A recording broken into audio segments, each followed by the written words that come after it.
Hello অনলাইনবাসী, নতুন একটি রোমাঞ্চকর ভিডিওতে আপনাকে স্বাগতম। মনে করুন আপনি পৃথিবী থেকে প্রায় 400 কিলোমিটার দূরে আন্তর্জাতিক মহাকাশ স্টেশনে অবস্থান করছেন। এখন সেখান থেকে যদি বাংলাদেশের বিভিন্ন দর্শনীয় স্থান ঘুরে দেখতে চান, তাহলে আপনার কোথা থেকে শুরু করতে হবে এবং কিভাবে করবেন, আজকের ভিডিওতে আমি আপনাদের জানাবো সেসব অজানা রোমাঞ্চকর ইনফরমেশন। আর আপনি নিজেকে আবিষ্কার করবেন এক রোমাঞ্চকর সফরে। এই ভিডিওটি আসলে অনেক ইন্টারেস্টিং হতে যাচ্ছে, তাই শেষ পর্যন্ত সাথে থেকে উপভোগ করুন আমাদের ইন্টারন্যাশনাল স্পেস স্টেশন থেকে বাংলাদেশের বিভিন্ন দর্শনীয় স্থান ঘুরে দেখার অনলাইন অভিজ্ঞতা। আর হ্যাঁ, আজকের ভিডিওতে কিন্তু আন্তর্জাতিক নিয়ম নীতির তোয়াক্কা করা নাও হতে পারে। ধরুন জনাব রাশেদ সাহেব আন্তর্জাতিক স্পেস স্টেশনে কাজ করেন, কিন্তু হঠাৎ করে তার বাংলাদেশের বিভিন্ন জায়গায় ঘুরে দেখতে ইচ্ছা করলো। আর তাকে বাংলাদেশ ঘুরে দেখার জন্য গাইড করব আমি নিজেই। আর তাই সে সকল কাজ ফেলে রেখে বাংলাদেশে আসবে আমাদের এই সোনার বাংলাকে ঘুরে ঘুরে দেখতে। এখন জনাব রাশেদ সাহেব আন্তর্জাতিক সময় রাত 12টার দিকে নভোযান SpaceX ড্রাগনে করে পৃথিবীতে অবস্থিত নাসার অফিসের উদ্দেশ্যে যাত্রা শুরু করে। এরপর সে পৃথিবীতে আমেরিকার ফ্লোরিডার উপকূলের সমুদ্রে অবতরণ করে। মহাকাশ থেকে বিচ্ছিন্ন হওয়ার পর পৃথিবীতে অবতরণ করতে তার প্রায় 4 থেকে 22 ঘন্টার মতো সময় লেগে যায়। নভোযানের ক্যাপসুলটি মাটিতে বা সমুদ্রে নামার পর উদ্ধারকারী দল হেলিকপ্টার বা জাহাজে করে তাকে দ্রুত উদ্ধার করে।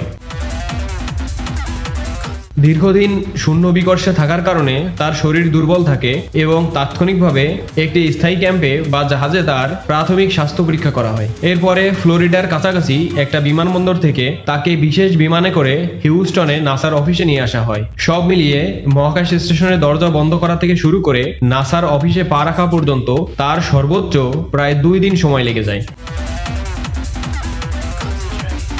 এরপর রাশেদ সাহেব তার সকল কাজ সম্পাদন করে বাংলাদেশের উদ্দেশ্যে যাত্রা শুরু করে। নাসার অফিস থেকে বেরিয়ে টেক্সাসের হিউস্টন থেকে বাংলাদেশে আসার একমাত্র ও প্রধান মাধ্যম হলো বিমান।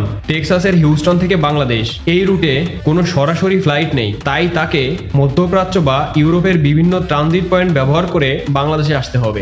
এই জন্য রাশেদ সাহেব সিদ্ধান্ত নিল মধ্যপ্রাচ্য হয়েই বাংলাদেশে আসবেন, কারণ আসার পথে বুর্জ খলিফায় বসে এক কাপ চা খেয়ে আসবে। এরপর সে হিউস্টনের জর্জ বুশ ইন্টারকন্টিনেন্টাল এয়ারপোর্ট থেকে বিমানে করে দুবাই এয়ারপোর্টে আসে। এই সফরে তাকে প্রায় 13,145 কিলোমিটার পথ ফ্লাইটে করে আসতে হয়। এক্ষেত্রে তার সময় লেগে যায় প্রায় 15 থেকে 16 ঘন্টা। তারপরে সে প্ল্যান মতো দুবাইয়ের বিশ্বনন্দিত বুর্জ খলিফায় এক কাপ চা খাওয়ার জন্য যায়। গিয়ে দেখে এক কাপ চা খাওয়ার জন্য তাকে প্রায় 800 দিরহাম বা 26,000 টাকা খরচ করতে হবে। এটা শুনে তো তার মাথায় হাত, কিন্তু কি আর করার, চা খেতে যখন ইচ্ছা করছে তখন খেতে তো হবেই। তাই সে 26,000 টাকা বা 800 দিরহাম খরচ করে চা খেয়ে দ্রুত দুবাই আন্তর্জাতিক বিমানবন্দরে চলে আসে। আপনারাও বুর্জ খলিফায় চা খাওয়ার জন্য গেলে পকেটে অবশ্যই 26,000 টাকা নিয়ে যাবেন।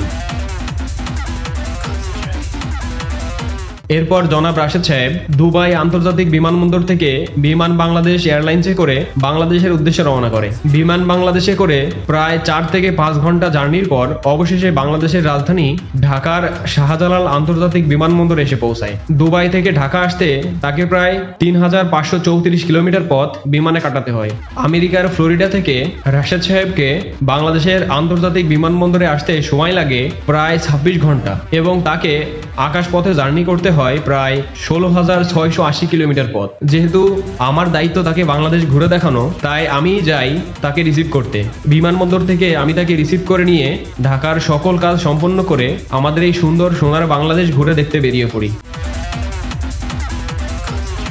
তাকে আমি সাথে করে ঘুরিয়ে দেখাবো আমাদের বাংলাদেশের 8টি বিভাগের সকল জনপ্রিয় বা উল্লেখযোগ্য ঐতিহাসিক স্থানগুলো। আজকের ভিডিওটি বড় হয়ে যাওয়ার কারণে পুরো ঘটনা আজকে শেয়ার করতে পারছি না, তবে পরের ভিডিওতে বাংলাদেশের বিভিন্ন দর্শনীয় স্থান ঘুরে দেখার অভিজ্ঞতা আপনাদের কাছে শেয়ার করব ইনশাআল্লাহ। তাই পরের ভিডিওর আপডেট পেতে চ্যানেলটি সাবস্ক্রাইব করে রাখতে পারেন। আর আজকের ভিডিওটি কেমন লাগলো তা কমেন্ট করে জানাবেন।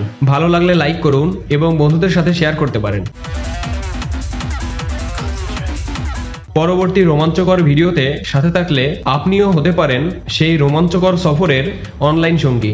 ইনশাআল্লাহ দেখা হবে পরের ভিডিওতে। ধন্যবাদ। আসসালামু আলাইকুম।